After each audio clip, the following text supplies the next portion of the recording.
চিনেন? ওই যে একটা বক্সের মধ্যে মাছগুলো ঘোরাঘুরি করে, দেখেছেন বাসায়?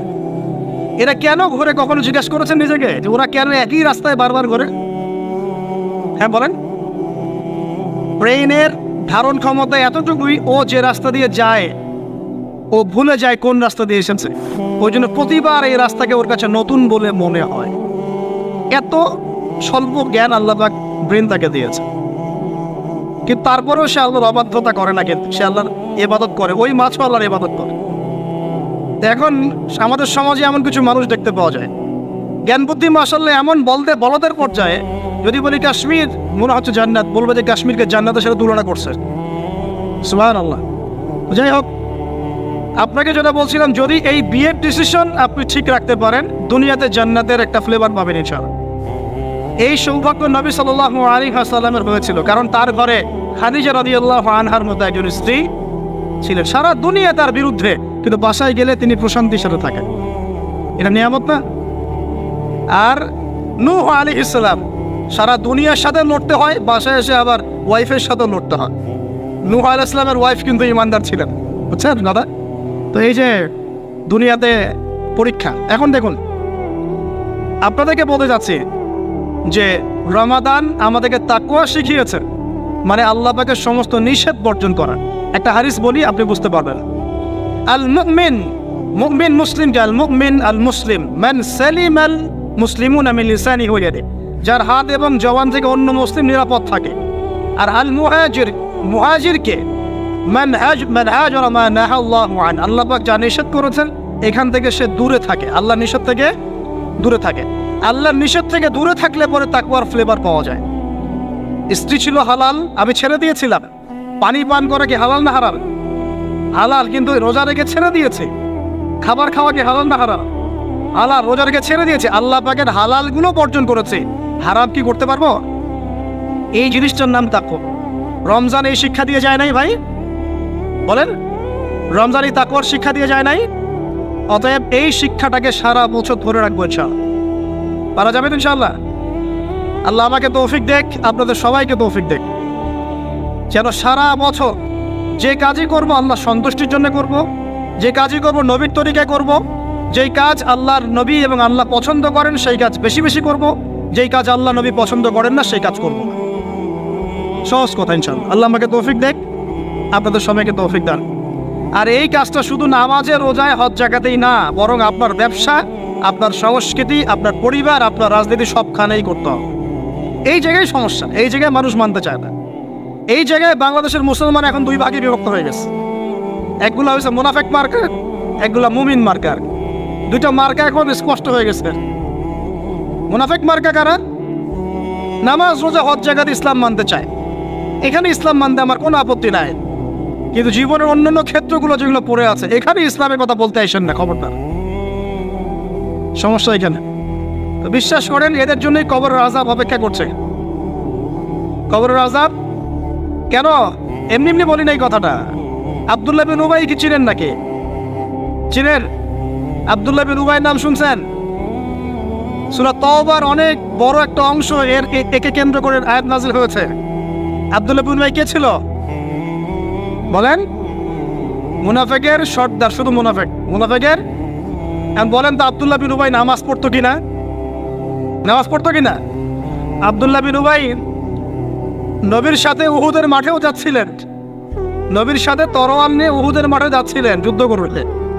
রাস্তা থেকে ব্যাক করেছে যদিও বা, যাচ্ছিল তো নাকি? আচ্ছা, আব্দুল্লাহ বিন উবাই মসজিদে গিয়ে নামাজ পড়তো না বাসায় নামাজ পড়তো? কোন মসজিদে? যেই মসজিদে যাওয়ার জন্য আমরা দোয়া করি আল্লাহ আমাদেরকে নবমীতে যাওয়ার তৌফিক দাও, তাই না? ওইখানে কে নামাজ পড়তো? সে নবীকে দেখেছে কি দেখে নাই? নবীর পিছনে নামাজ পড়েছে কি পড়ে নাই? এখন বলেন, তাহলে আব্দুল্লাহ বিন উবাই কেন জাহান্নামে যান? কেন তার কবরের সামনে নবীকে দাঁড়াতে আল্লাহ নিষেধ করলেন? কেন বললেন তুমি যদি 70 বার ইস্তেগফার করো মাফ করবো না? কেন বললেন? বলেন। সমস্যা একটাই, সে প্রকাশ্যে ইসলামের কিছু বিধানকে স্বীকার করলেও মন থেকে পরিপূর্ণ ইসলাম কোশ্চিনকালও স্বীকার করে নাই। এরকম লোক যদি আমাদের মধ্যে কেউ থেকে থাকেন, আমার ওয়াজ যদি আপনার কানে চলে যায়, আল্লাহর ওয়াস্তে আজকে তওবা করে পরিপূর্ণ ইসলামে ফিরে আসেন, আল্লাহ পাক তৌফিক দান। আমল করতে পারেন আর না পারেন, কমসে কম স্বীকার করেন যে হ্যাঁ ইসলাম একটা পরিপূর্ণ জীবন বিধান। জাস্ট স্বীকার করেন। আমল না করলে আল্লাহ মাফ করে দেবে ইচ্ছা। আল্লাহ যদি চান আমল না করলেও আল্লাহ তাকে মাফ করতে পারেন, যার আকীদা স্পষ্ট আছে যে ইসলাম একটা পরিপূর্ণ জীবন বিধান। আল্লাহ আমাদেরকে বোঝার তৌফিক দান। আর আমি এটা খুব ভালো করেই জানি যে এই বর্তমান বৈশ্বিক প্রেক্ষাপটে পরিপূর্ণ ইসলাম 100% পালন করা সম্ভব না। যত বড়ই বক্তব্য দেই না কেন, আমি যত বড় বড় কথাই বলি না কেন, না আমার পক্ষে সম্ভব না আপনার পক্ষে সম্ভব। চোখের জেনা বাঁচবেন কিভাবে বলেন? মেয়েদের ফিতনা বাঁচবেন কেমন করে বলেন? বলেন। সুদের ফিতনা কেমন করে বাঁচবেন বলেন? বলেন।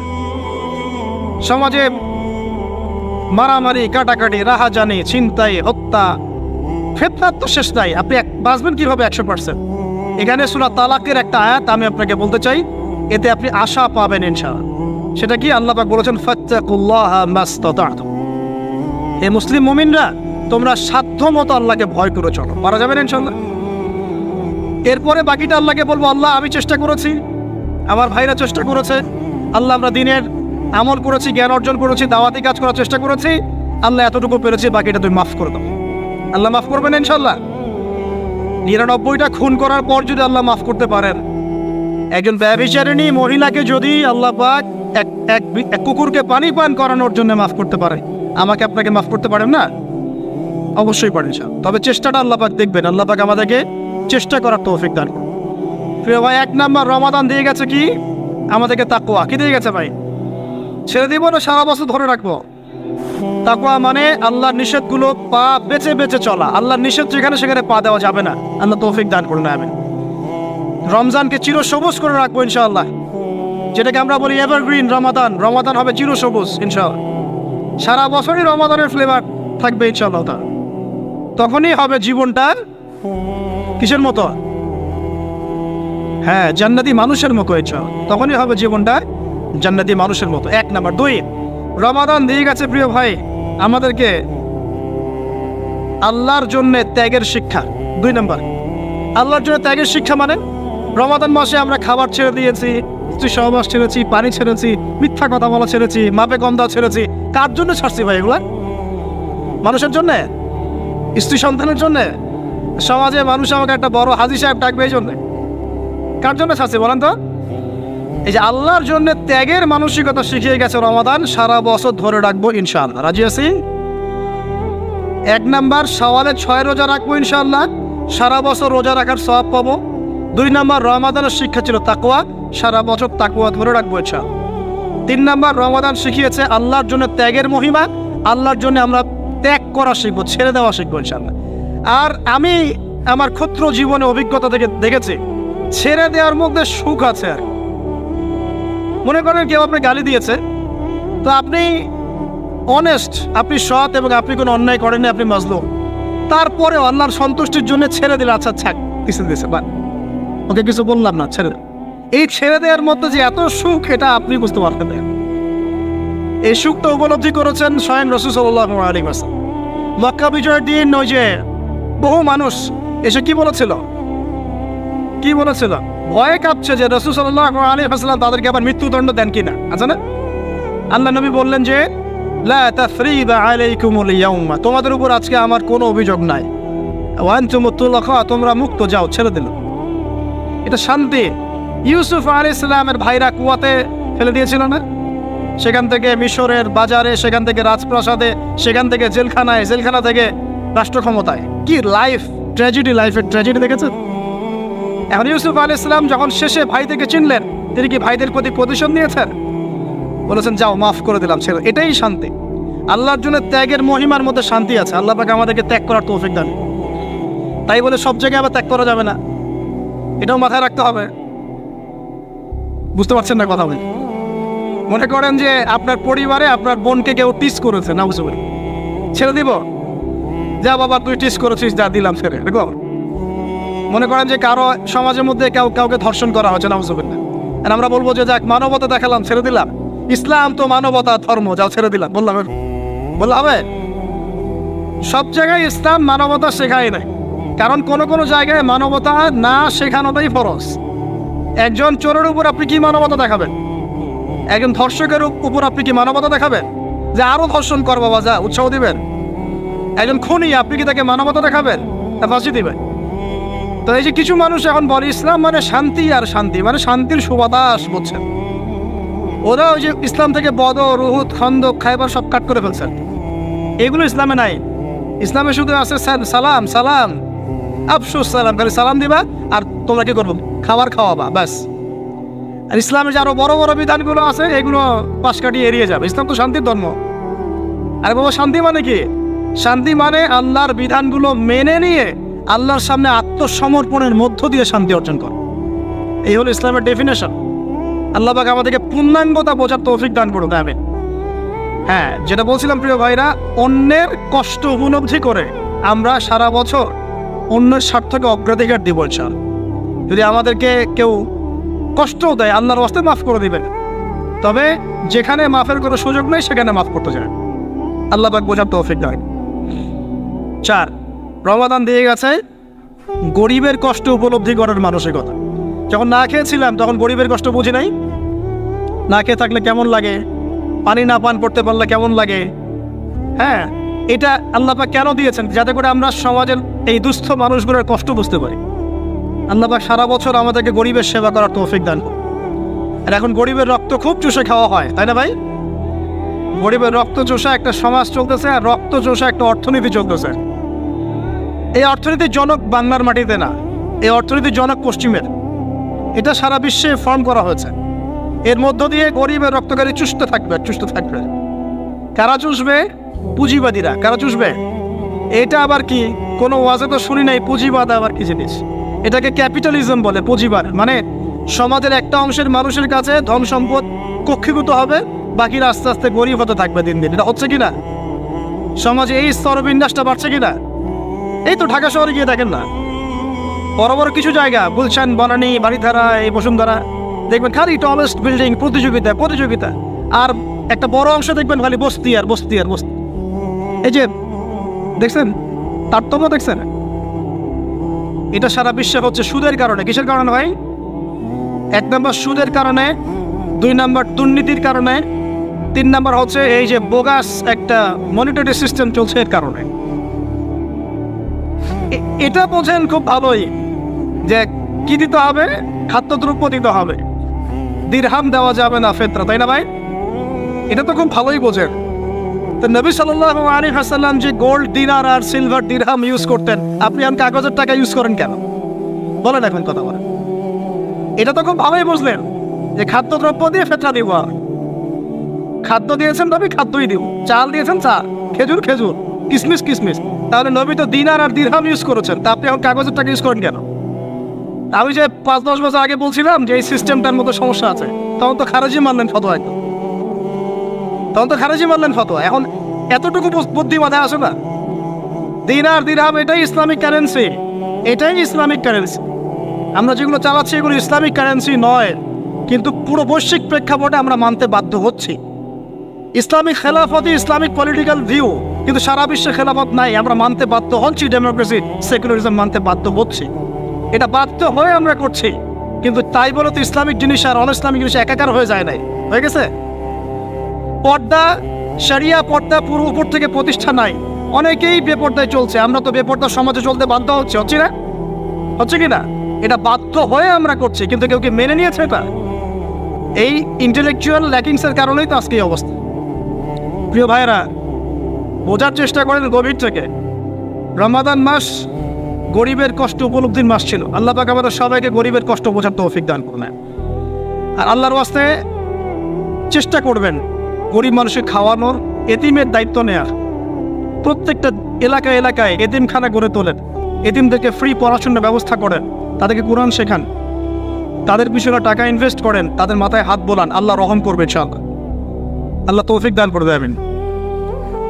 এরপরে রমজান শিখিয়ে গেছে আমাদেরকে 5 নাম্বার। বেশি লম্বা করবো না, আমি আপনাদেরকে বিরক্ত করতে যাচ্ছি না, আমি 10টা পয়েন্ট বলছি। 5 নাম্বারটা দেখুন, এটা মনোযোগ দেন, এটা খুব ইম্পর্টেন্ট। রমজান দিয়ে গেছে কোরআন। রমজান কি দিয়ে গেছে ভাই? এটাই তো সবচেয়ে বড় কথা নাকি? রমজানের সবচেয়ে বড় কথা কি? এই মাসে কি হয়েছে? কোরআন নাজিল হয়েছে। তো রমজান মাস চলে গেছে, আমরা কি কোরআনটাকে এখন বন্ধ করে রেখে দিব ভাই? রমাদান মাসে কারা কারা কোরআন খতম করেছেন হাত তোলেন দেখি। সুবহানাল্লাহ, মাত্রই কয়জন? রমাদান মাসে কোরআন খতম করেছেন কারা কারা? অন্তত একবার।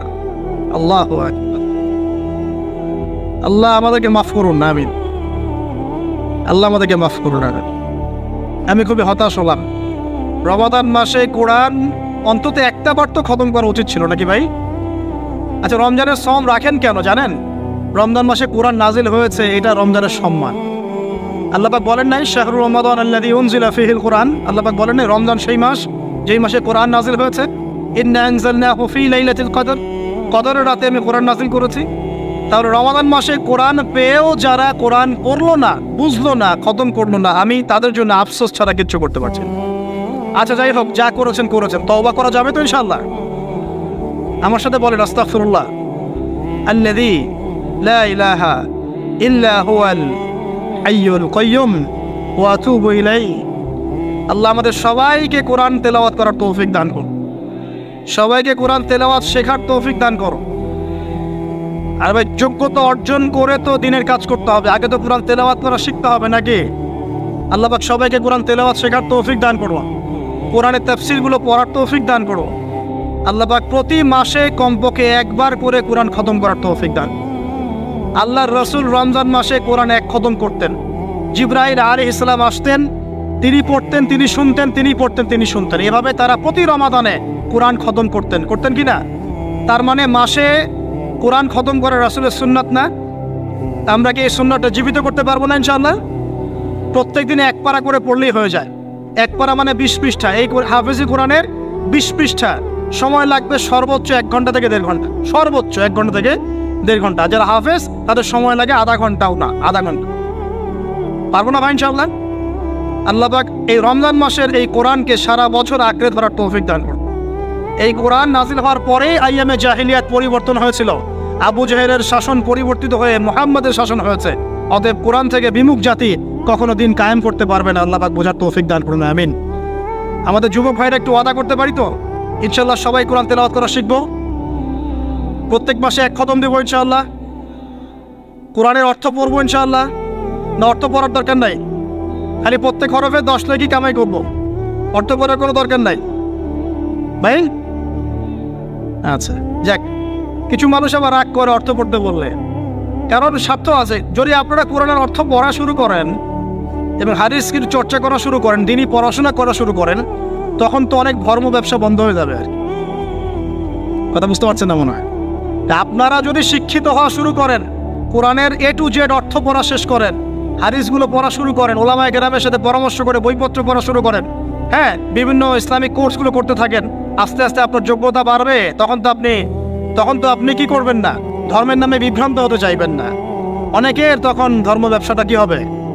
বন্ধ হয়ে যাবে। অতএব এই কারণে অনেকে চায় না যে মানুষ কোরআনের অর্থ বুঝুক। আমি আমার মন থেকে আপনাদেরকে রিকোয়েস্ট করছি, সবাই কোরআনের অর্থটা পড়ার চেষ্টা করেন। পারা যাবেন ইনশাআল্লাহ ভাই? আল্লাহ আমাকে তৌফিক দেখ, আপনাদের সবাইকে তৌফিক দান। আর কমপক্ষে দিনে এক পারা করে কোরআন তেলাওয়াত করবেন। আল্লাহ মা বোনদেরকে তৌফিক দেখ, আপনাদের সবাইকে তৌফিক দান। এটা হলো 5 নাম্বার। 6 লাইলাতুল কদর মনে আছে? কোন দশকে ছিল? আচ্ছা, কি মনে হয় আপনাদের এবার কদর কততম রাতে ছিল? কি মনে হয় বলেন তো, কে কি বলেন? বেজর তো জানি, কার কার মনে হয় 21 ছিল? কার মনে হয় 23, 27, 29? কার কার কি মনে হয়? আমি আমার জীবনে, এবার আমি আমার অভিজ্ঞতা বলি, আমার জীবনে এইরকম রমাদান আমি কখনো কাটাই নাই। আমার কাছে মনে হয়েছে এই রমজানেও আল্লাহ আমাদের প্রতি নারাজ হয়ে আছে।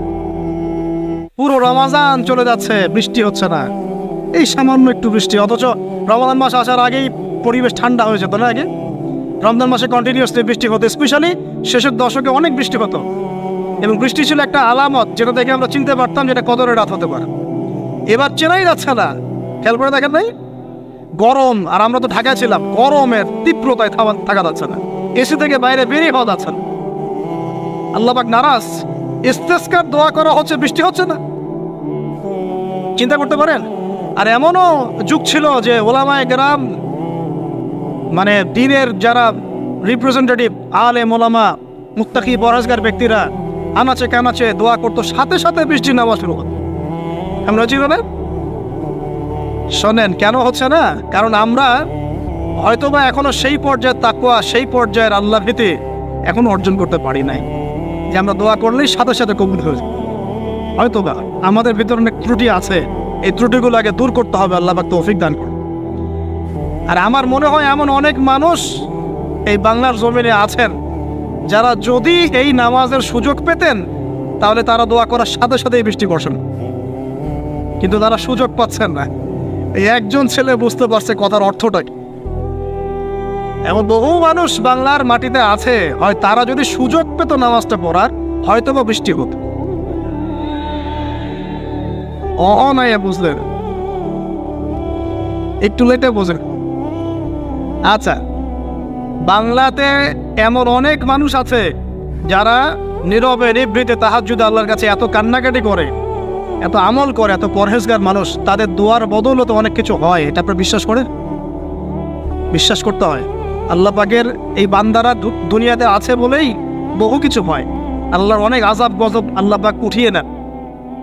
আর এখন যে অবস্থা হয়েছে, আমরা সবাই বেশিরভাগই, আমরা সবাই বলবো না, বেশিরভাগই আমরা সুবিধাবাদী মুসলিম হওয়ার চেষ্টা করছি। ইসলামের যে অংশগুলো পালন করলে খুব মজা লাগে এইগুলো আমরা পালন করতে চাই, যেগুলো পালন করলে সমস্যা হতে পারে আমরা গায়ে দাগ লাগতে দিতে চাই না। মানে আমি চলবো ঠিক, গায়ে যেন একটা আচরণ না লাগে, কেউ ভালো মন্দ না বলে, গালিগালাজ না করে, সুন্দরের মতো চলবো আর কি। অথচ এই সুন্নত নবী সাল্লাল্লাহু আলাইহি ওয়াসাল্লামের তাকদীরও জোটে নাই। বুঝেছে? বুঝতে হবে। আল্লাহ পাক আমাদের সবাইকে পরিপূর্ণ কোরআন সুন্নাহ ফলো করার তৌফিক দান করুন, আমিন। এই লাইলাতুল কদর নিয়ে কথা বলছিলাম, এটা পাওয়ার জন্য ইতিকাফ করেছিলাম কিনা? অনেকে করেছেন। রাত জেগেছেন কিনা? এই যে রাত্রি জাগরণ করার যে ব্যাপারটা, এটা কি রমজানের শিক্ষা? রমজানের ছেড়ে যাওয়া একটা চেতনা কেমন? রাত জাগরণের মধ্য দিয়ে আল্লাহকে পাওয়া যায়। তারাবি পড়েছেন, তাহাজ্জুদ পড়েছেন না? এই তাহাজ্জুদে আপনি আল্লাহর কাছে চেয়েছেন, দোয়া করেছেন, আল্লাহকে ডেকেছেন, জিকির করেছেন, তখন আল্লাহর সাথে আপনার একটা গভীর সম্পর্ক ছিল না? এই সম্পর্ক রমজান যাওয়ার সাথে সাথে কি বন্ধ করে দেব? সারা বছর ধরে রাখবো ইনশাআল্লাহ, আমিন। আচ্ছা, 7 নম্বর ভাই, রমাদানে আল্লাহ রাব্বুল আলামিন আমাদের অনেককেই কিন্তু তারাবি পড়ার তৌফিক দিয়েছেন, দেন নাই? এখন তারাবি এবং নামাজের বিষয়টা কেমন ছিল? আমরা একটা ঐক্যবদ্ধভাবে কাজ করেছি না? একসাথে সবাই মিলে তারাবি পড়েছি, একসাথে আমরা সালাত পড়েছি। এই রমজানের এই যে ঐক্যের শিক্ষাটা, এই শিক্ষাটা কিন্তু রমজান চলে যাওয়ার সাথে সাথেই আমরা আবার বিভক্ত হওয়া শুরু করি। আমরা এই তারাবি, সালাত, জামাতের সালাত, সাদাকাতুল ফিতর, ঈদের জামাত, এগুলোর মধ্যে একটা শিক্ষা নিব, সেটা হলো ঐক্যের চেতনা। কিসের চেতনা ভাই? আমরা সমাজের মধ্যে একটা ঐক্য নিয়ে আসার চেষ্টা করবো। আল্লাহ পাক তৌফিক এনায়েত করুন, বলি আমিন। 8 নম্বর, রমজান মাসে আমরা যাকাত দিয়েছি অনেকে, সাদাকাও করেছেন অনেকে। দান সাদাকা বেশি বেশি করেছেন, যাকাত দিয়েছেন, সাদাকাতুল ফিতর দিয়েছেন, মাশাআল্লাহ। এই কাজগুলো কেন করেছেন?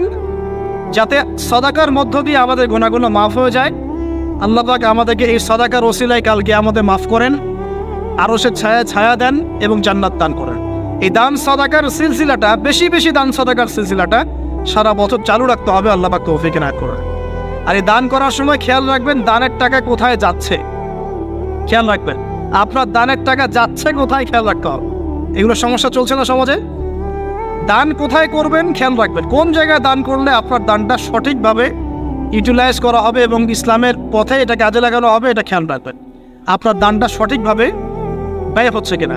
এই জন্য আমি পরামর্শ দিই, আগে আপনি আপনার আত্মীয়দের হক আদায় করেন, গরিব আত্মীয় স্বজনকে বেশি বেশি দান করার চেষ্টা করেন, তাদেরকে যাকাত দেওয়ার চেষ্টা করেন। এরপর ফি সাবিলিল্লাহ, দিনের কাজগুলো যেগুলো হয়, দিনের মসজিদ, দিনের মাদ্রাসা, দিনী মেহনত, দিনী অ্যাসোসিয়েশন, দিনী কোনো প্রজেক্ট, এইগুলোতে আপনি বেশি বেশি দান খয়রাত করার চেষ্টা করেন। আল্লাহ পাক তৌফিক দান করেন, আমিন। 8 নম্বর, 9, তারাবি, তাহাজ্জুদ, নামাজ, এগুলো আমাদেরকে ঐক্যের চেতনা শিখিয়েছে। আমরা শাওয়াল মাস আসার সাথে সাথে যেন এগুলো ভুলে না যাই। এবং ওই যে প্রথমে বলেছিলাম যে রমাদান মাসে কেবলা পরিবর্তন হয়েছে, একটা নতুন জাতির উত্থান ঘটেছে, মানে ইহুদি খ্রিস্টান জাতির সাথে আমরা বিচ্ছেদ ঘোষণা করেছি। এখন সারা বছর আমরা যেন তাদের কৃষ্টি কালচার এগুলো ফলো করা শুরু না করি। কেবলা পরিবর্তনটা মানে কি? মানে ওদের সাথে আমরা চলবো না, আমরা নতুন কেবলা নিয়ে এসেছি, নতুন জাতি আমাদের। এখন আমরা কি আমাদের জীবনের বিভিন্ন ক্ষেত্রে আমরা কি ওদের আদর্শ, ওদের নীতি, ওদের রীতি এগুলো ফলো করতে পারি? পারি না। যদি কেউ করি তাহলে কেবলা পরিবর্তন অর্থ আমরা বুঝতে পারি নাই। এটা আমাদের খুব ভালো করে আয়ত্ত করতে হবে। আর সর্বশেষ যে কথাটা বলতে চাই সেটা হলো, রমাদান মাসে ওই যে বদরের যুদ্ধ হয়েছিল, মনে আছে? ওই যে প্রথমে বলেছিলাম, তো বদরের যুদ্ধটা ছিল জালেমের বিরুদ্ধে মাজলুমের অবস্থা। আবু জেহেলরা জালেম ছিল না, নবী সাল্লাল্লাহু আলাইহি ওয়াসাল্লাম তারা মাজলুম ছিলেন না। এই যে মাজলুমের লড়াই জালেমের বিরুদ্ধে, এটা সারা বছর কন্টিনিউ থাকতে হবে। এটা কেমন? আমাদের সবার নফসই এখন জালেম, জালেম কি না? নফস তো চায় উড়ে বেড়াতে, আল্লাহর বিধান মানতে চায় না, নামাজ পড়তে চায় না, দান সদকা করতে চায় না, যাকাত দিতে চায় না, সব দুনিয়াবি বিষয়ে ব্যস্ত থাকতে চায়। নফসকে আগে কন্ট্রোল করেন, নফসের জুলুমগুলো আগে দমন করেন। পরিবারে বহু জালেম আছে না? পরিবারের মধ্যে জুলুম বন্ধ করেন। তারপরে আস্তে আস্তে অর্থনীতি ব্যবসায় আসেন, এখানে জুলুম আছে না? এই জুলুম বন্ধ করার চেষ্টা করেন। তারপরে সমাজের মধ্যে অনেক জুলুম হয় না? এই জুলুমগুলো বন্ধ করার চেষ্টা করেন। বদরের চেতনা মানে হচ্ছে সর্বস্তরের জুলুমের বিরুদ্ধে মাজলুমের একটা অবস্থান। এই চেতনা রমজান শিখিয়েছে। তো প্রিয় ভাইরা, এই রমাদান চলে গেছে ঠিকই, আমাদের কাছে দিয়ে গেছে প্রথমত শাওয়ালের 6 রোজা, রাখবো তো ইনশাআল্লাহ। দিয়ে গেছে আমাদেরকে তাকওয়া অবলম্বনের মাধ্যমে আল্লাহ ভীতি অর্জন করবো তো ইনশাআল্লাহ। রমাদান দিয়ে গেছে আমাদের সবাইকে যে আমরা গরিবের কষ্ট উপলব্ধি করার চেষ্টা করব। আল্লাহ পাক তৌফিক এনায়েত করুন, আমিন। 4 নম্বর রমজান দিয়ে গেছে আল্লাহর জন্য ত্যাগের একটা মহিমা। আমরা আল্লাহ পাকের জন্য জীবনের সর্বস্তরে ত্যাগ স্বীকার করার মানসিকতা লালন করবো ইনশাআল্লাহ। তো এই যে ঘুমটা আপনি ঘুমাচ্ছেন, ইনশাআল্লাহ আপনার ঘুমটা কি হচ্ছে? ইবাদত হচ্ছে না? আলহামদুলিল্লাহ। আলেম যারা, তাদের ঘুমও ইবাদত। যারা এই যে মুসলিম, মুমিন, মুত্তাকি, আলেম, তাদের ঘুমগুলো কি ইবাদত। এখন ঘুমান শেষ, ঘুমের মধ্যে যদি দুঃস্বপ্ন দেখেন তাহলে আপনি বাম দিকে 3 বার থুতু ফেলবেন, ফেলে আউযু বিল্লাহি মিনাশ শাইতানির রাজিম পড়বেন, পরে পাশ পরিবর্তন করে আবার ঘুমাবেন। এটা হয় না ঘুমের মধ্যে অনেক সময়? অনেকের বোবা ধরে, শ্বাস নিতে পারে না। এগুলো এই জন্যই হয় কারণ তারা ঘুমানোর আগের জিকির আজকারগুলো করেন। নিয়মিত করলে এগুলো সমস্যা ইনশাল্লাহ হবে না। আপনি নিজের ভালো নিজেই বোঝেন, হুজুরের কাছে দৌড়ানোর দরকার নেই এত বেশি। নিজের বাচ্চাকে এত দৌড়ানো, এই কবিরাজ ওই কবিরাজ, ওইখানে তাবিজ, এত তো দরকার নাই। তো নিজের আমল নিজে করেন, দেখবেন আপনি আল্লাহ পাকের পক্ষ থেকে নিরাপত্তার মধ্যে আসবেন ইনশাআল্লাহ। আল্লাহ তৌফিক দান করুন, আমিন। এরপরে ঘুম থেকে উঠলেন, চেষ্টা করবো আমরা ঘুম থেকে ওঠার কয়টার সময়? 5টায় যদি ফজরের নামাজ হয় বা 4:30টায় যদি ফজরের নামাজ হয়, মিনিমাম 4টায় উঠতে হবে। কয়টায়? 4টায়। এই জন্য যদি অ্যালার্ম দেন করিতে, অ্যালার্ম দিবেন প্রত্যেক 1.5 ঘন্টা পর পর। মনে করেন যে আপনি 1.5 ঘন্টা ঘুমাতে যাচ্ছেন, তাহলে 1.5 ঘন্টা পরে অ্যালার্ম সেট করবেন, অথবা 3 ঘন্টা পর, অথবা 4.5 ঘন্টা, অথবা 6 ঘন্টা। মানে 1.5 ঘন্টার গণিতক দিয়ে আপনি অ্যালার্ম সেট করবেন, দেখবেন উঠতে পারবেন খুবই ইজিলি। এতে 1.5 ঘন্টায় আপনার ঘুমের সার্কেলটা পূর্ণ হয়। একটা ঘুমের সার্কেল পূর্ণ হতে আমাদের মাথায় তো রেস্টের দরকার আছে, এটা পূর্ণ হতে 1.5 ঘন্টার মতো সময় লেগে যায়। তো এটা একটা ট্রিক বললাম আপনাদেরকে, আপনি করতে পারেন, উপকৃত হবেন ইনশাআল্লাহ। তো ফজরের নামাজের মিনিমাম আধা ঘন্টা আগে আমাদেরকে ওঠার অভ্যাস করতে হবে। এই যে ঘুমটা ভাঙলো, ভাঙার সাথে সাথে কি করবো? ভাঙার সাথে সাথে আল্লাহ শুকরিয়া, আলহামদুলিল্লাহিল্লাযী আহইয়ানা বা'দা মা আমাতানা ওয়া ইলাইহিন নুশুর। ব্যাস, এই যে ইবাদত হয়ে গেল। এবার আপনি আরেকটা দোয়া পড়বেন, শিখে নেন। আপনি পড়বেন লা ইলাহা ইল্লাল্লাহ ওয়াহদাহু লা শারীকা লাহু লাহুল মুলকু ওয়া লাহুল হামদ ওয়া হুয়া আলা কুল্লি শাইইন কাদির সুবহানাল্লাহ আলহামদুলিল্লাহ ওয়া লা ইলাহা ইল্লাল্লাহ আল্লাহু আকবার লা হাওলা ওয়া লা কুওয়াতা ইল্লা বিল্লাহ আল্লাহুম্মা ইগফিরলি। এটা পড়ার পরে হাত তুলে দোয়া করেন, যা দোয়া করবেন তাই পাবেন ইনশাআল্লাহ। এটা জানতেন? জানতেন না? তো এই দোয়াটা হচ্ছে দোয়া কবুলের অস্ত্র। ঘুম থেকে ওঠার পর যদি এই দোয়াটা করে দোয়া করেন, ইনশাআল্লাহ দোয়া কবুল হয়ে যাবে ইনশাআল্লাহ। আমাদের জীবনে চাওয়া পাওয়ার কি অভাব আছে? প্রচুর চাওয়া পাওয়া। বৈধ চাওয়া পাওয়াগুলোকে পাওয়ার জন্য আল্লাহর সাথে সম্পর্ক করতে হয়, আর আল্লাহ পাকের সাথে সম্পর্কে কিছু ওসিলা মাধ্যম লাগে। এই দোয়াগুলো হলো মাধ্যম, আমলগুলো হচ্ছে মাধ্যম। তো আল্লাহ পাক যেমনটা বলেছেন, ফাযকুরুনি আযকুরকুম ওয়াশকুরুলি ওয়া লা তাকফুরুন, তোমরা আমাকে স্মরণ করো, আমিও তোমাদেরকে স্মরণ। আল্লাহ পাক তো এভাবে বলেছেন, যখন একজন মানুষ মনে মনে আমাকে ডাকে, আমিও মনে মনে ওকে স্মরণ করি। মনে করেন আপনি মনে মনে আল্লাহকে বলছেন, আল্লাহ আমি অসুস্থ, আমাকে শেফা দাও, বা আমার রিজিকের টেনশন আছে, আমার রিজিকের টেনশন দূর করে দাও, আল্লাহ আমাকে হেফাজত করো, আল্লাহ আমাকে দিনের জ্ঞান দাও, তোমার আনুগত্য করার তৌফিক দাও। এই যে মনে মনে আপনি আল্লাহকে ডাকছেন, নিঃসন্দেহে ওই মুহূর্তে আল্লাহ পাক আপনাকে স্মরণ করছে। সাত আসমান ভেদ করে আরশের উপর থেকে আল্লাহ পাক আপনাকে স্মরণ করছেন। আল্লাহ পাক বলছে, যখন একজন মানুষ জনসমক্ষে আল্লাহকে স্মরণ করে, যেমন আমরা এখন করছি, জনসমক্ষে সবার সামনে আল্লাহর কথা আলোচনা করছি, আল্লাহ পাক বলছেন আমিও তখন এর চেয়ে অনেক উত্তম জনসমাবেশে ওই বান্দাদের কথা স্মরণ করি। এই মুহূর্তে আল্লাহ পাক আমাদের কথা স্মরণ করছেন। আমাদের কোনো ফিলিংস আছে? আল্লাহ আমাদের কথা স্মরণ করছেন। ওই যে যুবক ছেলে বসে বসে ফোন টিপছে, কোনো ফিলিংস আছে? মানে মনস্তাত্ত্বিকভাবে অন্তরে যখন নূর থাকে না, পাপ করতে করতে যখন অন্তরটা কলুষিত হয়ে যায়, কোনো ফিলিংস কাজ করে না। খুন করবে, কোনো ফিলিংস নাই। সুদ খাচ্ছে, কোনো ফিলিংস নাই। জেনা করছে ডেইলি, কোনো ফিলিংস নাই।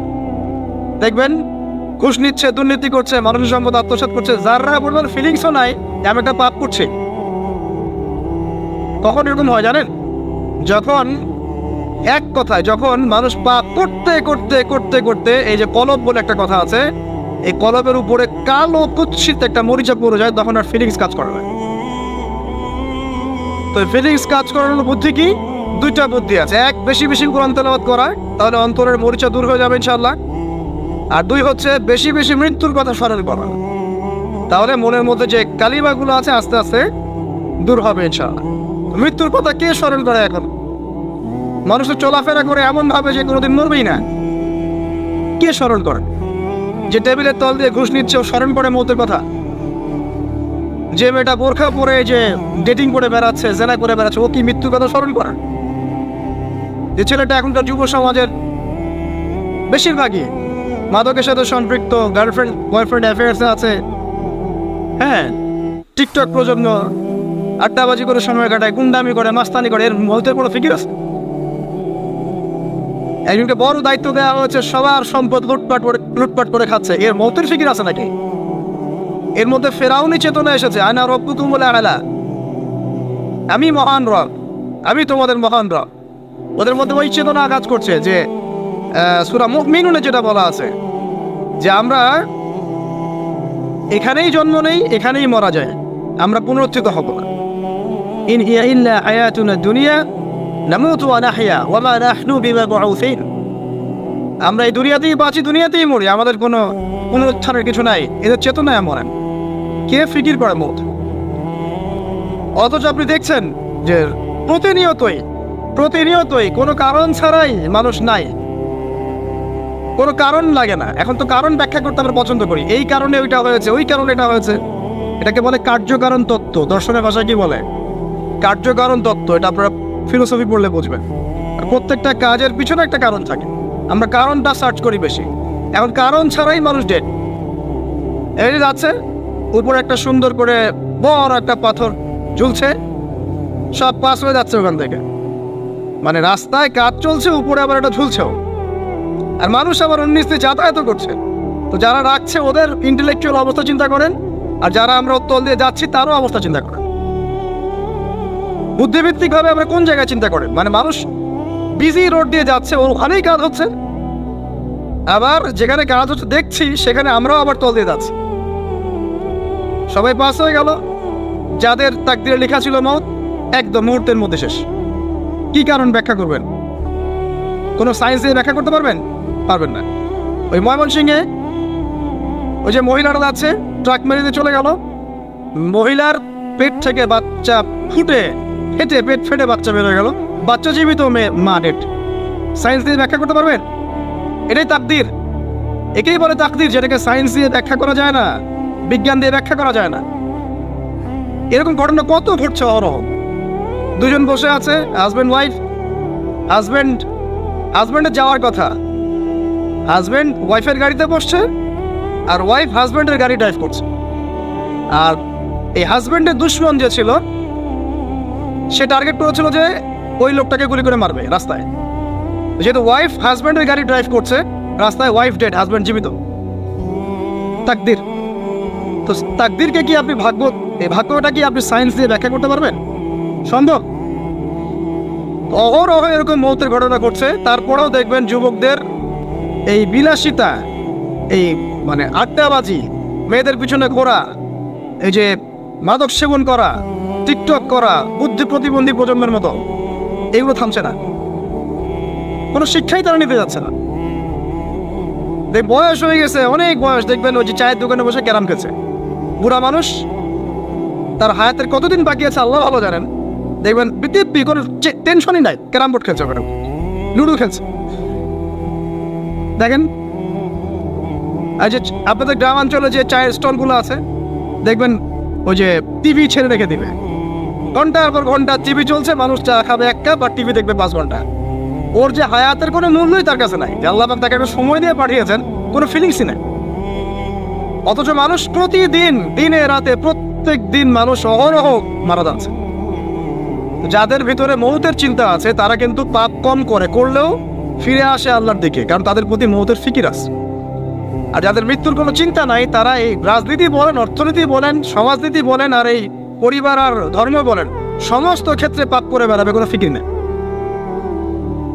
আল্লাহ পাক আমাদেরকে মৌতের ফিকির করার তৌফিক দান করুন এবং পরকালের জীবনটাকে আসল জেনে দুনিয়ার কাজগুলো করার তৌফিক আল্লাহ পাক দান। আসেন, তো এবার আপনি শুকরিয়া আদায় করছেন, আলহামদুলিল্লাহ ইল্লাযী আহইয়ানা বা'দা মা আমাতানা ওয়া ইলাইহিন নুশুর। আধা ঘন্টা আগে ঘুম থেকে উঠেছেন, এখন কি করবেন? বাথরুমে যাচ্ছেন। এই বাথরুম করাটাকে দুনিয়াবি কাজ না? এই কাজটা ইবাদত হবে যদি আমি ঢোকার সময় বাম পা দিয়ে ঢুকি আর বলি, কি বলি? আল্লাহুম্মা ইন্নী আউযু বিকা মিনাল খুবসি ওয়াল খাবাইস। এখন বাথরুম করতে আপনার 10 মিনিট লাগুক আর 15 মিনিট লাগুক আর 5 মিনিট লাগুক, এই পুরো সময়টা নেকি পাবে না। সুবহানাল্লাহ। আর কি চাই? বের হব, এখন বের হওয়ার সময় কি বলবো? উফরানাকা, নেকি পাচ্ছেন। একটা দোয়া আছে, আলহামদুলিল্লাহ ইল্লাযী আযহাবা আনিল আযান ওয়া আফানি উফরানাকা। এবার আপনি ওযু করবেন। ওযুটা ধীর স্থির ভাবে করবেন, তাড়াহুড়া করবেন না। ওযুর প্রত্যেকটা অঙ্গ প্রত্যঙ্গ 3 বার করে ধোয়ার চেষ্টা করবেন। শুধু মাথা মাসে হবে কয়বার? 1। ওযু করার পরে আপনি হাত তুলে আল্লাহর কাছে দোয়া করুন। ওই সময়টা কখন? রাত 4টা থেকে 4:30 বাজে, তাই না? তার মানে আল্লাহ রাব্বুল আলামিন এখন প্রথম আসমানে আছেন। কিভাবে আল্লাহ পাক আছেন সেটা আল্লাহর উপর ছেড়ে দেন, আমাদের এটা নিয়ে ব্যাখ্যা করার দরকার নাই, চিন্তাও করার দরকার নেই। আল্লাহ পাক বলেছেন আমি নেমে আসি, বাস নেমে আসি। এত বেশি বুদ্ধিজীবী হওয়ার দরকার নাই। খুব বেশি বুদ্ধিজীবী হয়ে গেলে আমার মানুষ খেয়ে হারিয়ে ফেলে, অত দরকার নাই। শুনেছি, মেরেছি, ব্যাস যথেষ্ট। আল্লাহ পাক নেমে আসেন, কি বলেন? আল্লাহ বলেন যে কেউ কি আছো আমার কাছে কিছু চাইবে, আমি দিব। কেউ কি আছো যে আমাকে ডাকবে, আমি তোমার ডাকে সাড়া দেব। কেউ কি আছো আমার কাছে কোনো কিছু দোয়া করবে, হ্যাঁ হাজত আছে, আমি পূরণ করে দেব। এভাবে আল্লাহ পাক ফজর পর্যন্ত বলতেই থাকেন। বলেন তো আমাদের কোনো ফিকির আছে? আমরা সবাই ঘুমাই কয়টা? 1টায় না 2টায় না 3টায় ম্যাক্সিমাম এখনকার। আমি যে বিষয়টা নিয়ে কথা বলছি এটা খুবই কঠিন। 9টা থেকে 10টার মধ্যে বা 11টার মধ্যে ঘুমাতে হবে, এটা খুবই কঠিন বিষয় এখনকার জেনারেশনের কাছে। এর জন্য প্রথম যে কাজটা সেটা হলো রাত্রেবেলা স্মার্টফোন আর চালানো যাবে। এসব নামাজ শেষ, ফোন একদম ডয়ারে লক করে রাখতে, কিচ্ছু করার নাই। এটা না করতে পারলে আপনি ঘুমাতে পারবেন না, ঘুমাতে পারবেনই না। এবং এরপর দিনে আসছি, তখন বলছি দিনে কিছু কাজ আছে, দিনের কাজগুলো যদি আমরা ঠিকঠাক মতো করি তাহলে রাতে তাড়াতাড়ি ঘুম আসবে ইনশাআল্লাহ। যদি না করি তাহলে ঘুম আসবে না। তো শেষ রাতে আল্লাহ পাক আসমানে নেমে আসেন, প্রথম আসমানে, এবং এই আহ্বান করতে থাকেন। তাই ওই সময় ওযু করার পরেই আপনি হাত তুলে আল্লাহর কাছে দোয়া করা শুরু করেন। আপনার যত চাওয়া পাওয়া আছে আল্লাহর কাছে ঢেলে দেন, ইনশাআল্লাহ আল্লাহ রাব্বুল আলামিন আপনাকে খালি হাতে ফেরাবেন না ইনশাআল্লাহ। আল্লাহ পাক তো এমন করে বলেছেন যে কেউ হাত তুলেছে আল্লাহর কাছে আর আল্লাহ পাক সেটাকে খালি ফিরিয়ে দিবেন, এটাতে আল্লাহ লজ্জা বোধ হয়। কথা বুঝতে পারছেন? আমাদের যাদের অনেক সম্পদ আছে বা সামর্থ্য আছে এবং মন আছে বড়, তাদের কাছে যখন কেউ সাহায্য চায় আপনার খালি ফিরাইতে লজ্জা লাগে না? আপনার মনে হয় না যে চাইলো এত করে কিভাবে না করে ফিরাই? আছে না এমন মানুষ? আছে না? আসলে দান সৎকা করার জন্য সম্পদ লাগে না, দান সৎকা করার জন্য মন লাগে। কি লাগে? মন লাগে। দেখবেন অনেক কোটিয়াল আছে মানুষ, দান সৎকা করতে পারে না, জাকাতই তো দেয় না, দান সৎকা করবে কি? বাংলাদেশে যত কোটিপতিগুলো আছে সবার থেকে জাকাত নেওয়া শুরু করলে এদেশে কোনো দারিদ্রতা বলে কিছু থাকবে না ইনশাআল্লাহ, থাকবেই না। এটাই বাস্তব। কে উদ্ধার করবে সেই টাকা? ইমাম মাহদী আসলে করবে ইনশাআল্লাহ, ঈসা ইবনে মারিয়াম আসলে করবে ইনশাআল্লাহ। তখন কে জাকাত না দিয়ে পার পায় তাই দেখা যাবে। একটা ব্যক্তি পাওয়া যাবে না জাকাত না দিয়ে পার পায়। অবশ্য তখন এমন একটা যুগ আসবে যে মানুষ জাকাতের টাকা নিয়ে ঘুরবে, কিন্তু নেওয়ার মতো মানুষ নাই, সবাই স্বচ্ছ। আল্লাহ পাক সেই সুদিন ফিরায় আনুক, আমিন। এটা বলছিলাম যে সদকা করার জন্য মন লাগে, আবার টাকা লাগে না। এখন আসেন, কেউ যদি আমাদের কাছে এভাবে চায়, আমরা খালি ফিরাতে লজ্জাবোধ করি। আল্লাহ পাক বলছেন যে আমার কাছে যখন বান্দা কিছু চায়, তার হাতটাকে আমি খালি ফিরাই দেবো, এটাতে আমি লজ্জাবোধ করি। দোয়া করলে কয়েকটা বিষয় একটা হবেই, হয় আপনি সাথে সাথে সেটা পাবেন, না হলে একটু দেরিতে পাবেন, না হলে আল্লাহ পাক সেটা জমা করে রাখবেন পরকালের জন্য। পরকালে যখন আপনি দাঁড়াবেন আল্লাহর সামনে, আল্লাহ বলবেন দুনিয়াতে তুমি এই বিষয়গুলো চেয়েছিলে, আমি দুনিয়াতে দেই নাই, পরকালে তোমার জন্য সঞ্চিত রেখেছি, এখন না। তখন মানুষ কি বলবো জানেন? আমরা বলবো যে আল্লাহ দুনিয়াতে কিছুই যদি না পাইতাম, আজকেই সব দিত, তাহলেই হবে। তো বেশি বেশি দোয়া করার অভ্যাস তৈরি করেন, বেশি বেশি দোয়া করেন। দোয়াই ইবাদত, আর দোয়া বলে ইবাদত, দোয়াই ইবাদত। দোয়া করতে থাকেন, ইনশাআল্লাহ দেখবেন আল্লাহর সাথে আপনার সম্পর্ক গাঢ় হবে। যার সাথে আল্লাহর সম্পর্ক যত বেশি গাঢ় হবে, ইনশাআল্লাহ সে তত বেশি পরকালের বাসিন্দা হবে, দুনিয়ার বাসিন্দা কম হবে। আল্লাহ পাকে নূর এবং মারিফত অর্জন করতে পারবে ইনশাআল্লাহ তাআলা। এবারে আমরা কি করব? এবার মিনিমাম 2 রাকাত নামাজ পড়ার চেষ্টা করেন। রাতের সালাত 2 রাকাত করে আপনি 2, 4, 6, 8, 10, 12, 20 পড়তেই থাকতে পারেন, কোনো সমস্যা নেই। কিন্তু মিনিমাম 2 রাকাত নামাজ তাহাজ্জুদ আপনি পড়ার চেষ্টা করেন। পড়া যাবে না? আর নামাজটাকে তাড়াহুড়া করবেন না, কাইন্ডলি আল্লাহর ওয়াস্তে তাড়াহুড়া করুন। রিল্যাক্সে কেরাত করেন, রুকুতে সময় দেন, সেজদায় সময় দেন, 2 সেজদার মাঝখানে সময় দেন, শেষ বৈঠকে দোয়াগুলো করেন, তারপর ধীরে স্থিরভাবে সালাম ফিরান, হাত তুলে দোয়া করেন, সময় দেন। কারণ আমি কি বলছি, সূরা জারিয়াতে 56 নম্বর আয়াতে আল্লাহ পাক বলেছেন দুনিয়াতে পাঠিয়েছি শুধু আল্লাহর ইবাদত করার জন্য। তো যে কারণে এসেছি, এটাতে এত তাড়া কিসের? অনেক মসজিদে নামাজ পড়লে মনে হয় ইমাম সাহেবকে বলি যে আপনার কি পেশাব পায়খানার চাপ নিয়ে নামাজ পড়ান? এমন অনেক মসজিদে নামাজ পড়েছি, মনে হয় ইমাম সাহেবকে ডেকে একটু কানে কানে বলি যে ভাই আপনার কি পেশাব পায়খানার চাপ আছে? আর 4 রাকাত নামাজ 3 মিনিটে শেষ, 4 রাকাত নামাজ 4 মিনিটে শেষ। এত তাড়াহুড়ার কি আছে? হ্যাঁ, জামাতে নামাজ সংক্ষিপ্ত করতো, তাই বলে কি এত সংক্ষিপ্ত নাকি রুকু করার টাইম পাওয়া যায় না, সেজদা করার টাইম পাওয়া যায় না? নামাজে ধীর স্থিরতা এবং খুশুটা খুব ইম্পর্টেন্ট। নামাজে কোথায় হাত বাঁধলেন এটা নিয়ে তর্ক না করে, নামাজের একাগ্রতা, মনোযোগ কতটুকু আসছে এটা নিয়ে তর্ক করেন। ভিতরের রুহটাই আসল, আধ্যাত্মিকতাটাই আসল। হ্যাঁ, একজন ভাই হাত বেঁধেছে মনে করেন এখানে, কেউ বেঁধেছে এখানে, এটা নিয়ে ঝগড়া করেন। দেখেন নামাজে কতটুকু ফোকাস, মনোযোগ কতটুকু থাকছে, কতটুকু নামাজে আপনি দোয়া করতে শিখছেন, সেজদায় আল্লাহকে পাইতে শিখছেন। নামাজ পড়ে কি ফিল হচ্ছে যে আমি আল্লাহর সাথে কথা বলছি, আল্লাহ আমার কথা শুনছেন? আমরা তো মেকানিক্যাল নামাজ অভ্যস্ত এখন। মানে দুনিয়ার কাজের চাপ এত বেশি, জাস্ট মসজিদে যাবো, ঢুকবো, বেরো, চলে আসবো, হাজিরা দিতে আসছি মনে হয়, সিগনেচার করবো, চলে যাব। আপনার এমন এত তারা কিসের ভাই? ওমা খালাকতুল জিন্না ওয়াল ইনসা ইল্লা লিয়াবুদুন, শুধু ইবাদত করার জন্যই সৃষ্টি করেছে তোমাদেরকে। তো মসজিদে তো তাড়াহুড়া কেন? রিল্যাক্স থাকেন, মসজিদে রিল্যাক্সে নামাজ পড়েন, সময় নেন। ফজরের নামাজ পড়ার আগে আপনি বাসার থেকে 2 রাকাত সুন্নত পড়ে আসতে পারেন, এটা আরেকটা ভালো আমল। কারণ নবী সাল্লাল্লাহু আলাইহি ওয়াসাল্লাম সুন্নত নামাজগুলো কি করতেন? বাসায় পড়তেন। এতে বাসার মধ্যে বরকত হবে, শয়তান দূর হয়ে যাবে। এই যে তাহাজ্জুদ আপনি 2, 4, 8, 10 যত পারেন পড়েন, মিনিমাম 2 রাকাত পড়েন, ধীর স্থিরভাবে পড়েন। নামাজ শেষ করে আবার আল্লাহর কাছে দোয়া করেন, দেখবেন যে ইনশাআল্লাহ আপনার দোয়া কবুল হবে। আর দোয়া যে কবুল হয় এটা আপনি নিজেই বুঝতে পারবেন, নিজেই বুঝবেন, কারো কাছে যাওয়া লাগবে না। এবার ফজরের সালাতের সময় হয়ে গেল, আজান হচ্ছে, আজানের জবাব দিব, দিয়ে বাস হেঁটে হেঁটে মসজিদ, প্রত্যেক পদক্ষেপ হেঁটে যাব আর দোয়া করব। কি দোয়া করব? যে আল্লাহ আমাকে নূর দান করো। কি দান করো? আল্লাহুম্মা ইজআল ফি কলবি নূরা ওয়া ফি লিসানি নূরা ওয়া ফি সামঈ নূরা ওয়া ফি বাসরি নূরা ওয়া আন ইয়ামিনি নূরান ওয়া আন শিমালি নূরান ওয়া মিন ফাওকি নূরা ওয়া মিন তাহতি নূরা আল্লাহুম্মা ইজআল ফি নাফসি নূরা। মানে এর অর্থ হচ্ছে আল্লাহ আপনি আমার ডানে বামে সামনে পিছনে শরীরে আত্মায় দেহে সবখানে আল্লাহ আপনার নূর দান করুন। নূর কেন? কারণ দুনিয়ার মধ্যে অনেক অন্ধকার, অন্ধকার না, সব জাহিলিয়াতের অন্ধকার। এখানে পথ চলতে হলে নূর লাগবে, আলো লাগবে। এটা কে দিবে? আল্লাহ দিবে। কবর বড় অন্ধকার, ওখানে থাকতে হলে ভালোভাবে কি লাগবে? আলো লাগবে। হাসরের মাঠ অন্ধকার, ওখানে ভালোভাবে থাকতে হলে কি লাগবে? আলো লাগবে। এই জন্য নামাজে যাওয়ার সময়, অন্ধকার সময় এই দোয়াগুলো করতে হয়।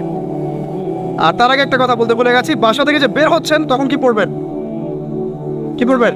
বিসমিল্লাহি তাওয়াক্কালতু আলাল্লাহ ওয়ালা হাওলা ওয়ালা কুওয়াতা ইল্লা বিল্লাহ। এটা পড়ে বের হলে শয়তান দূরে চলে যাবে, ফেরেশতা আপনার কাছে চলে আসবে। এবার নামাজে আসলাম, জামাতের সাথে নামাজ পড়বেন, ফজরের নামাজ, এবং ফজরের সালাতের কেরাতটা লম্বা করার চেষ্টা করুন। এটা সুন্নাত, ফজরের সালাতের কেরাত লম্বা করার সুন্নাত।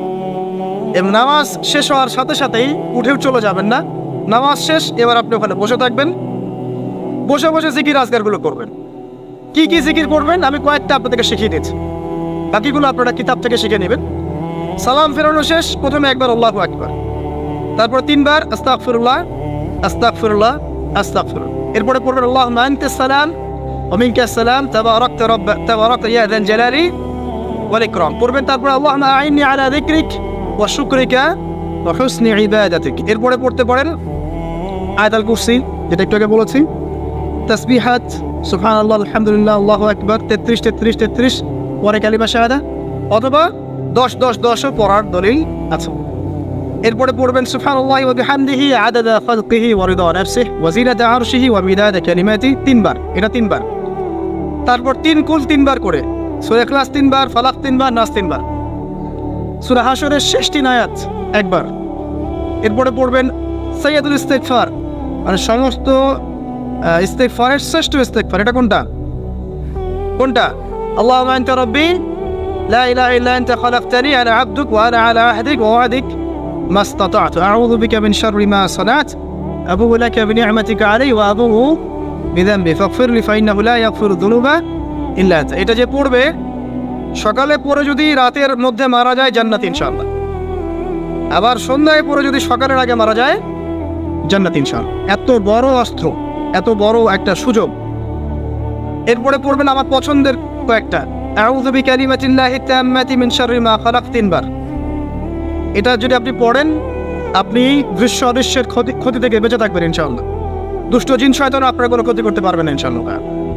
আর একটা খুবই শক্তিশালী দোয়া আছে, সেটা হলো বিসমিল্লাহিল্লাযী লা ইয়াদুররু মা ইসমিহি শাইউন ফিল আরদ ওয়ালা ফিস সামা ওয়া হুয়াস সামিউল আলিম 3 বার করে। এইটা যে পড়বে, এই যে জিন বলেন, ভূত বলেন, যে পেতনি বলেন, যেগুলো আমরা ভয় পাই, ঠিক আছে, চোখ লাগা বলেন, বদনজর বলেন, যা যা আছে, হিংসুকের হিংসা, কোনো কিছুই আপনার কোনো ক্ষতি করবে না। এবং ইনশাআল্লাহ আপনি হঠাৎ মৃত্যুবরণ থেকে বেঁচে থাকবেন ইনশাআল্লাহ। হঠাৎ মৃত্যুবরণ, এটা কিন্তু সবার জন্য নিয়ামত না, এটা সবার জন্য নিয়ামত না। তারপরে আসেন, এরপর পড়বেন 10 বার লা ইলাহা ইল্লাল্লাহ ওয়াহদাহু লা শারীকা লাহু লাহুল মুলক ওয়া লাহুল হামদ ওয়া হুয়া আলা কুল্লি শাইইন কাদির। এটা 10 বার পড়লেও হবে। আর যদি 100 বার পড়তে পারেন তাহলে আপনার চেয়ে বেশি নেকি কেউই অর্জন করতে পারবে না। যদি 100 বার এই দোয়াটা কেউ পড়ে সারা দিনে, লা ইলাহা ইল্লাল্লাহ ওয়াহদাহু লা শারীকা লাহু লাহুল মুলক ওয়া লাহুল হামদ ওয়া হুয়া আলা কুল্লি শাইইন কাদির, ওই দিন শয়তান তার কাছে আসবে না। 100 গুনাহ আমলনামা থেকে কেটে দেওয়া হবে, 100 নেকি লিখে দেওয়া হবে, এবং আল্লাহর কাছে দিন শেষে একটা তালিকা পেশ করা হয়, আজকের দিনে কে কি আমল করেছে, এই তালিকায় তার নাম দেখবেন সবার আগে আছে। ওই ব্যক্তির নামও থাকতে পারে যে 100 বারের চেয়ে বেশি পড়েছে, তখন তার নাম আগে চলে যাবে, এর নামটা পরে চলে আসবে। কথা বুঝতে পারছেন? মিনিমাম 100 বার পড়তে পারলে খুব ভালো হয়। যদি না পড়েন কমপক্ষে কয়বার? 10 বার। আসেন, এরপরে পড়বেন 10 বার দরুদ শরীফ, আল্লাহুম্মা সাল্লি আলা মুহাম্মাদ ওয়া আলা আলি মুহাম্মাদ, যেটা আছে দরুদ ইব্রাহিম, এটা পড়তে পারেন, অথবা ছোট করে পড়তে পারেন আল্লাহুম্মা সাল্লি ওয়া সাল্লিম আলা নবিয়িনা মুহাম্মদ, এটা পড়লেও হবে, অথবা আল্লাহুম্মা সাল্লি আলা মুহাম্মাদ ওয়া সাল্লিম, এতটুকু পড়লেও ইনশাআল্লাহ আকাদায় হয়ে যাবে। 10 বার যে ব্যক্তি দরুদ পড়ে সকালে সন্ধ্যায়, নবী সাল্লাল্লাহু আলাইহি ওয়াসাল্লাম তার জন্য পরকালে সুপারিশ করবেন ইনশাআল্লাহ। যদি আমরা নবীজির সুপারিশ পেতে চাই, দরুদের কোনো বিকল্প নাই। বেশি বেশি দরুদ পড়তে থাকেন, তার সুন্নাহ অনুসরণ করেন, বেশি বেশি দরুদ পড়তে থাকেন, মিনিমাম সকালে 10 বার, সন্ধ্যায় 10 বার, ইনশাআল্লাহ আল্লাহ নবী সুপারিশ করবেন ইনশাআল্লাহ তাআলা। আরেকটা আছে রাদিতু বিল্লাহি রাব্বান ওয়া বিল ইসলামি দীনান ওয়া বি মুহাম্মাদিন সাল্লাল্লাহু আলাইহি ওয়াসাল্লাম নবিয়্যা। এর একটা বড় ফজিলত আছে। কি ফজিলত? যে ব্যক্তি এই দোয়াটা সকাল সন্ধ্যা 3 বার করে পড়ে, কিয়ামতের মাঠে আল্লাহ পাকের উপর হক হয়ে যাবে, ওয়াজিব হয়ে যাবে, আল্লাহ ওই ব্যক্তিকে সন্তুষ্ট করে দেবেন ইনশাআল্লাহ। সন্তুষ্ট করে দিবেন মানে কি? ইনশাআল্লাহ সে জান্নাতে যাবে। আরেকটা আছে, এটা বলে শেষ করি, হাসবি আল্লাহু লা ইলাহা ইল্লা হু আলাইহি তাওয়াক্কালতু ওয়া হুয়া রাব্বুল আরশিল আযীম। এটা পড়তে হবে 7 বার। কয়বার? 7 বার। তাহলে কি হবে? আপনার দুনিয়া আখিরাতের যে চাওয়া পাওয়াগুলো আছে এর জন্য আল্লাহ পাকই আপনার জন্য যথেষ্ট হয়ে যাবে, কাউকে লাগবে না। এইগুলা ফরজ নামাজ মানে ফজরের নামাজ জামাতে পড়ার পরে বসে বসে এইগুলো করতে থাকবেন। যদি দোয়া আগে করা হয়, নামাজে মোনাজাত যেটা হচ্ছে আমাদের সমাজে, এটা যদি আগে করে ফেলা হয় তাহলে দোয়ার পরে বসে থাকবেন, বসে বসে এগুলো পড়তে থাকবেন। যদি পারেন ইশরাকের নামাজটা পড়ে মসজিদ থেকে বের হতে পারেন। ইশরাকের নামাজ মানে ফজরের সূর্য উঠে যাওয়ার পরে 2 রাকাত নফল পড়ে যে ব্যক্তি যাবে বাসায়, মানে প্রথমে ফজরের নামাজ জামাতে পড়েছে, জিকির আজকার করেছে, ইশরাকের সময় হয়েছে, নামাজ পড়ে বের হলো, এই ব্যক্তির আমলনামায় একটা কবুল হজের নেকি দেওয়া হবে, একটা কবুল উমরার নেকি দেওয়া হবে। এগুলো খুবই সহজে আমল করা যায়। এরপরে আপনি বাসায় ফিরে গিয়ে বা মসজিদেই কোরআন তেলাওয়াত করবেন। আমরা কোরআন তেলাওয়াত করব। কোরআন তেলাওয়াত করবেন 1 পারা, 1 পারা পারেন না অর্ধেক পারা, অর্ধেক পারা পারেন না 5 পৃষ্ঠা, 5 পৃষ্ঠা পারেন না কমপক্ষে 1 পৃষ্ঠা পারবেন না, 1 পৃষ্ঠা করে হলেও প্রতিদিন কোরআন তেলাওয়াত করতে হবে। পারবেন না ইনশাআল্লাহ? প্রত্যেক হরফে 10 নেকি পাবেন। কোরআন আপনার পক্ষে সুপারিশ করবে ইনশাআল্লাহ, এবং এই কোরআন আপনাকে ছায়া দিবে, সূরা বাকারা আলে ইমরানের মতো ছায়া দিবে কিয়ামতের মাঠে। এবং এটা নবী সাল্লাল্লাহু আলাইহি ওয়াসাল্লাম যেটা বলেছেন, কোরআন হুজ্জাতুল লাকা ওয়া আলাইক, এটা তোমার পক্ষে সাক্ষী দিবে অথবা বিপক্ষে সাক্ষী দিবে। তো কোরআন তেলাওয়াত করবেন। এরপরে আমরা কি করি? আমরা হয়তো যে যার মতো চলে যাই, কেউ স্কুলে চলে যান, নাস্তা করেন। আচ্ছা, নাস্তার আগে একটা কথা বলি। সকালে নাস্তা করবেন এমনভাবে যে, এখনকার ডক্টররাও বলেন এই কথাটা, সকালবেলা একটু বেশি খেতে হয়, সকালবেলা একটু বেশি হেভি ফুড নিতে হয়, দুপুরে তার চেয়ে একটু কম, রাতে আরও কম। আর আমাদেরটা উল্টা, কিন্তু সকালে অল্প একটু, দুপুরে একদম বিশাল, রাতের বেলা আরও বিশাল, নাকি? তো নিয়মটা হচ্ছে এই যে সকালে খেতে হয় বেশি, সারাদিন আপনাকে কাজ করতে হবে, সকালে আপনাকে বেশি হাইজেনিক ভালো ফুড খেতে হবে, দুপুরে তার চেয়ে একটু কম, আর রাতে তার চাইতে কম। এভাবে খেতে পারলে প্রফিটিক খাওয়া হবে ইনশাল্লাহ। আর খাবার আমাদের সুন্নাহ মতো খাওয়ার দরকার নেই, নবী সাল্লাল্লাহু আলাইহি ওয়াসাল্লামের সুন্নাহ মতো খায়েন। আমাদের সুন্নাহটা কেমন? আমরা 7 পেট খাই। কয় পেট? 7 পেট। যদি পেটের মধ্যে কিছু জায়গা ফাঁকা থাকে সেটাও কিছু মিষ্টি দিয়ে ঢুকায় 7 পেটে ভর্তি করতে হবে। এটা চ্যালেঞ্জ, পেটটা ভর্তি করতে হবে। আর নবী সাল্লাল্লাহু আলাইহি ওয়াসাল্লাম খেতেন এভাবে যে পেটটাকে 3 ভাগ করতেন, 1 ভাগ খাবার খেতেন, 1 ভাগ তিনি পানীয় পান করতেন, আর 1 ভাগটা ফাঁকা রাখতেন।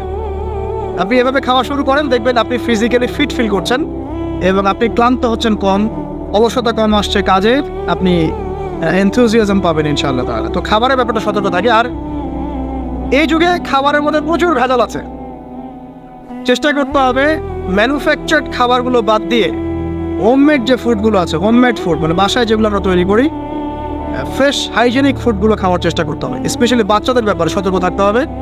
বাচ্চা থেকে তরুণদেরকে এমন কোনো খাবার খাওয়া যাবে না যে খাবারটা খেলে আপনি অসুস্থ হয়ে যান, আপনার স্ট্যামিনা কমে যায়, আপনি ফিজিক্যালি দুর্বল হয়ে পড়েন। এটা খুব খেয়াল রাখবেন।